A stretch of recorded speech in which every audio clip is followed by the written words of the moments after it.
Mga minamahal naming mga kapulisan, isang magandang araw po sa inyo. At gayon din po, malaking pasasalamat sa Diyos na tayo ay pinagsama-sama sa mga araw na ito upang walang ibang dahilan kundi pag-aralan, pag-usapan ang paraan upang maligtas tayo sa araw ng paghukom ng ating kaluluwa. So, ako po, kagaya ng nabanggit ng ating tagapagsalita kanina, dati po akong Roman Catholic na nag-Muslim. So, mali po na tawagin na ang mga nag-Muslim o kung halimbawa meron man sa inyo ang nais mag-Muslim, hindi tayo maaaring tawagin na nagpalit ng relihiyon o kaya naman ay nagpabinyag sa pagka-Muslim.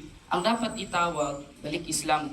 So kung bakit balik Islam? Dahil kung pag-aaralan natin ang history ng ating bansa, bago pa tayo masakop ng Spaniards, alam natin na ang ilan sa pulo sa Pilipinas, pinamumunuan na ng magigiting nating mga bayani. Sa Luzon, si Raha Sulaiman, sa Visayas, si Raha Lapu-Lapu, sa Mindanao, si Raha Baginda, meron tayong mga dato, Dato Puti, Dato Abubakar, Dato Sumakwil, Dato Lakandula, at napakarami pa nila. At ayon sa history, silang lahat ay mga Muslim. Kaya naman, ang Pilipinong mag-Muslim, tatawagin siyang balik Islam kasi bumalik lang siya sa kanyang orihinal na pananampalataya